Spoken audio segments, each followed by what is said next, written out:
गौतम बुद्ध अपने ध्यान में बैठे थे कि वहां एक व्यक्ति आया। ये आदमी अपने हवाई जहाज से बहुत ज्यादा था। अफ्रीकी आदमी गौतम बुद्ध से बोला, महात्मा जी ने मेरी मदद की, मैं अपने आलस्य से बहुत परेशान हूं। आप कोई उपाय बताएं जिससे मैं धीमी गति से चलने वाली ट्रेन का उपयोग कर सकूं। गौतम बुद्ध अपने ध्यान में बैठे थे कि वहां एक व्यक्ति आया। ये आदमी अपने हवाई जहाज से बहुत ज्यादा था। अफ्रीकी आदमी गौतम बुद्ध से बोला, महात्मा जी ने मेरी मदद की, मैं अपने आलस्य से बहुत परेशान हूं। आप कोई उपाय बताएं जिससे मैं धीमी गति से चलने वाली ट्रेन का उपयोग कर सकूं। गौतम बुद्ध ने उस व्यक्ति से कहा, पहले मुझे यह बताएं कि ऐसा क्यों लगता है कि आप बेरोजगार हैं। अफ्रीकी आदमी बोला, सिर्फ मुझे नहीं, मेरे परिवार वालों को और मेरे आसपास के सभी लोगों को ऐसा लगता है कि मैं अफ्रीकी हूं। गौतम बुद्ध ने फिर पूछा, आप क्या जानते हैं कि क्या होता है। मित्र व्यक्ति बोला, नहीं, मुझे नहीं पता। कलाकार मैं इतना जरूर जानता हूं कि यह भी एक बहुत बुरी चीज है। इसकी वजह से मेरे जीवन में बहुत नुकसान हुआ है। गौतम बुद्ध बोले, जिस परेशानी से तुम सबसे पहले पाना चाहते हो उसके बारे में पूरी जानकारी ले लोगे तो तुम्हें सबसे पहले पाना आसान हो जाएगा। अल्फानी व्यक्ति बोला, भगवान, इतनी बुद्धि तो मुझ में नहीं है, आप ही मुझे इस समस्या के बारे में जानकारी दें। गौतम बुद्ध बोले, आलस्य एक मानसिक अवस्था है, एक विचार है जिसे जानने में हम खुद ही जन्म देते हैं। आलसिया दो मशहूर हस्तियों की वजह से ही पैदा हुआ है। एक है शारीरिक और दूसरा मानसिक। शारीरिक परीक्षण में पहला कारण है गलत तरह का भोजन। हम सभी जानते हैं कि हमारे शरीर को भोजन से ऊर्जा मिलती है और यह ऊर्जा सजीव से मिलती है, तो अच्छी यानी कि प्राकृतिक रूप से हमें भोजन से ऊर्जा मिलती है। इसके विपरीत यदि हम निर्जीव वस्तु से ऊर्जा प्राप्त करते हैं तो यह हमें आलस्य की ओर ले जा सकता है। दूसरा कारण, हमारी शारीरिक गतिविधि भी हमें आलसी के शैर में फंसा सकती है।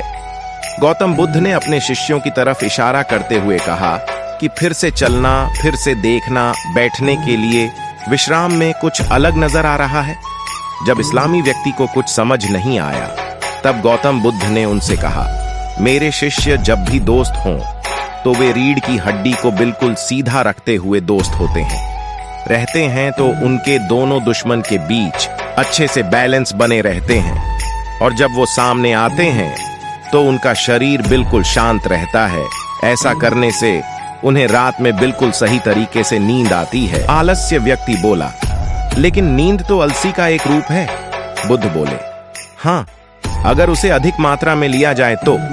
बुद्ध ने इस बात को आगे बढ़ाते हुए कहा, नींद कम मात्रा में लोगे तो अगले दिन थकान महसूस होगी और ऐसा करने से शरीर में ज्यादा एल्सा आ जाएगा। नींद ज्यादा लोगे तब भी यही परिणाम होगा।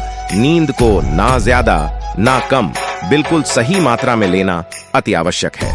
आलसी व्यक्ति बोला, हाँ, ये तो मैंने भी अनुभव किया है। बुद्ध ने अब मानसिक लक्षणों के बारे में जानलो से कहा। मानसिक सिद्धांतों में सबसे पहले हैं हमारी पुरानी गलत धारणाएं। अक्सर ऐसा होता है कि हम पहले जिनमें शामिल हो जाते हैं। ऐसी धारणाओं से निकलने का एकमात्र उपाय यह है कि हमें अपने मन को यह समझाना चाहिए कि पिछली बार जब हम उस काम में आए थे तो उसके बारे में हम जानते थे कि अब हम उस काम के बारे में काफी कुछ जानते हैं। होने के बाद हम उससे काफी कुछ सीखे भी हैं। बुद्ध बोले, दूसरा कारण है आलसी और कामचोर लोगों की संगत। कई बार ऐसा होता है कि हम उग्र नहीं होते, मगर जहां साथ रहते हैं हम उन जैसे बन जाते हैं। इससे छुटकारा पाने का उपाय बहुत आसान है। कामचोर और आलसी लोगों से दूर रहो। ऐसे लोगों की संगति में रहो जो अपने काम को बड़े लगन से करते हैं और हथियार कुछ सिखाते हैं। गौतम बुद्ध ने तीसरा कारण बताते हुए कहा, यह कारण सबसे बड़ा कारण है। काम को कल पर टालते रहना यह इतना शक्तिशाली है कि कोई भी व्यक्ति टूट सकता है। इससे बचने का सबसे आसान उपाय यह है कि जो काम जितना जल्दी संभव हो उतना जल्दी कर दिया जाए। गौतम बुद्ध ने एक आलसी व्यक्ति से एक प्रश्न पूछा, मान लो तुम किसी रेगिस्तान में फंस गए हो और समुद्र तट पर घूमते हो तो तुम क्या करोगे। आलसी व्यक्ति बोला, मैं जल्दी ही रेगिस्तान के पास किसी गांव की तलाश करूंगा या ऐसी जगह की तलाश करूंगा जहां पर मुझे पानी मिल सके। गौतम बुद्ध बोले, अगर हथियार काफी देर तक पानी ना मिले तब तुम क्या करोगे? मित्र, व्यक्ति बोला, मैं तब भी अपनी तलाश जारी रखूंगा, क्योंकि ऐसी स्थिति में मेरे पास कोई और दूसरा विकल्प नहीं होगा। गौतम बुद्ध बोले, बिल्कुल सही, और यही मानसिक स्तर पर आलसिया का चौथा कारण है। किसी का भी निश्चित लक्ष्य नहीं होना, यह भी आलसिया की ओर से आता है। अब सुनो, पांचवें कारण के बारे में गौतम बुद्ध ने कहा, सोचो कि के पास काफी सारा सोने का दाग है जो एक जगह से दूसरी जगह ले जा रहा है। थक कर चले जाओ और किसी पेड़ के नीचे बैठ जाओ और तुम्हारी दूर से यात्रा की ओर दौड़कर आ रहे जूते दिखाई दे रहे हैं, तो फिर तुम भी कहां बैठे रहोगे? या ऐसी स्थिति में तुम वहां से जादुई दौड़ लगाओगे? मित्र व्यक्ति बोला, जी, मुझे वहां से दौड़ना ही नहीं चाहिए, तो मेरी जान और सोने के दागीने दोनों खतरे में पड़ जाएंगे। बुद्ध ने कहा कि कोई भी काम के लिए ठोस कारण नहीं होना चाहिए।